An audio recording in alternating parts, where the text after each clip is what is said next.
ngeliat latihan, cuman saya tidak mau ganggu karena sangat serius, ya kan?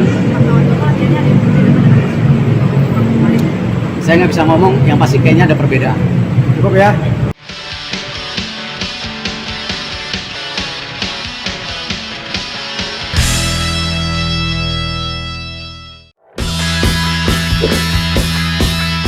Erick Thohir beberkan proses naturalisasi Ula Romeni dan evaluasi besar-besaran timnas Indonesia termasuk Shin Tae-yong.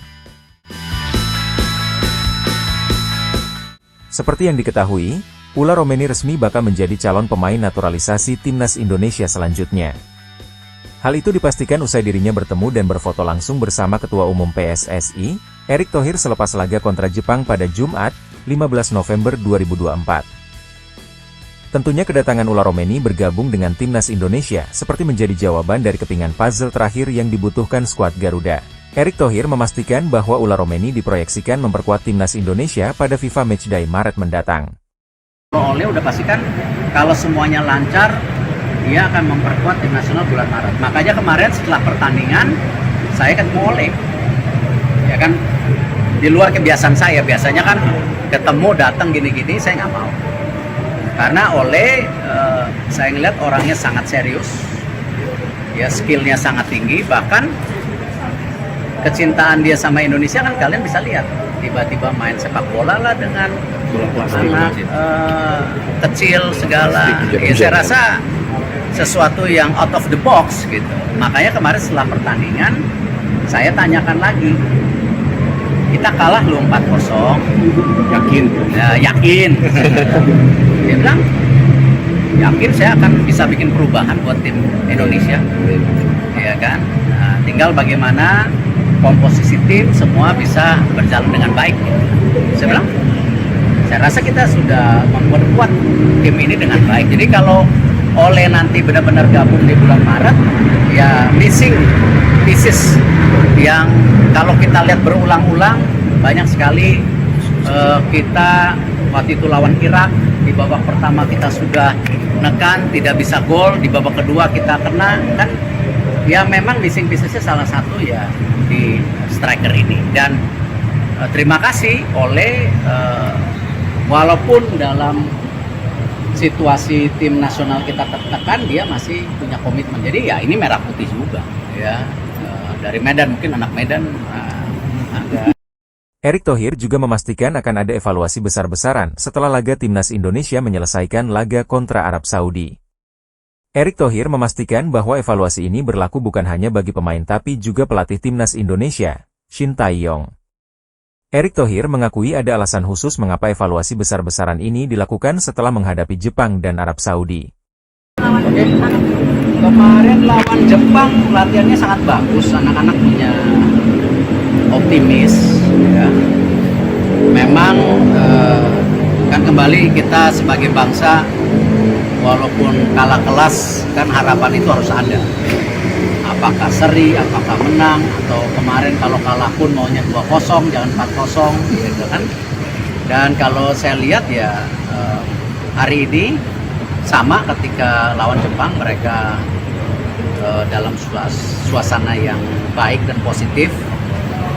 Tapi mereka tahu lah, game lawan Saudi ini kan bagian bagaimana kita harus mendapatkan poin.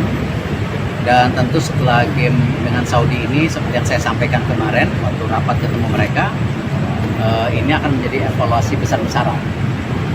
Bahkan kemarin kan yang saya sampaikan di locker room, bahwa kita semua percaya tidak dengan proyek besar ini, ya kan?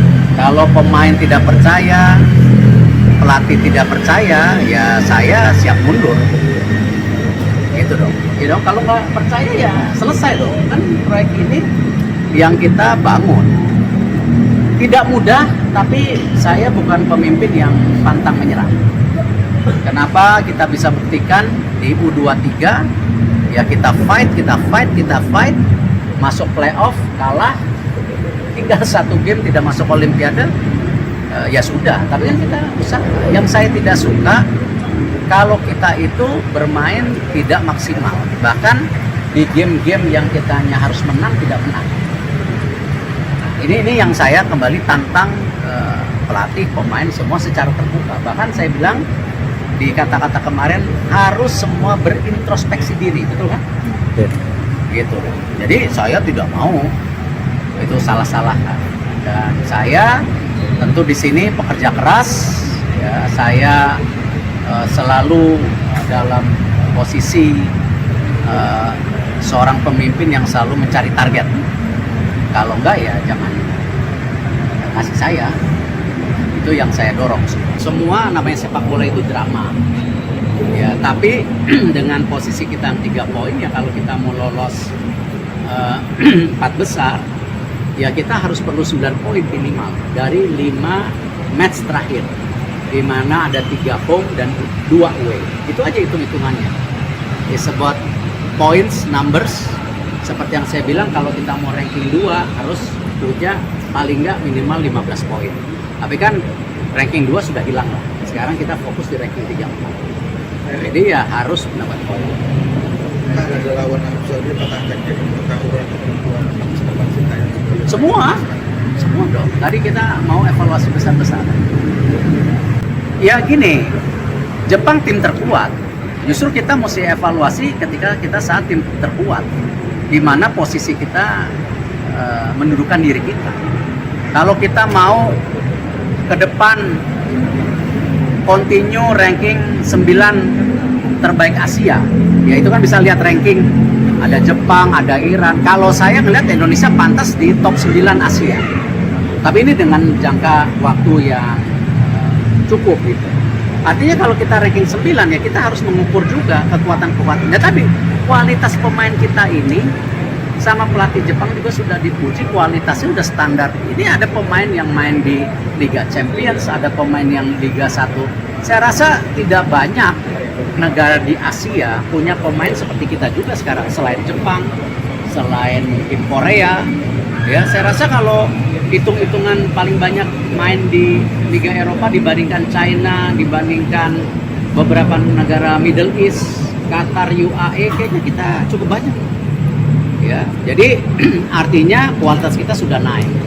Jadi ini yang saya bilang, tidak ada lagi ego individual. Ya, karena tim ini milik Indonesia, bukan milik Erick Thohir, bukan milik pelatih, bukan milik pemain. Karena standar kita sudah tinggi, ekspektasi masyarakat tinggi. Pak, apakah berarti ada opsi pergantian pelatih Pak misalnya kalah lagi lawan Saya nggak bisa komen seperti itu karena kita melihat tadi setelah game Saudi baru ada evaluasi. Setelah lawan Jepang kemarin ada komunikasi dengan coach Sinteyong? Wah, ada kemarin ketemu ngomong di acara. Hari ini saya ngeliat latihan, cuman saya tidak mau ganggu karena sangat serius. Ya kan? Saya nggak bisa ngomong, yang pasti kayaknya ada perbedaan. Cukup ya.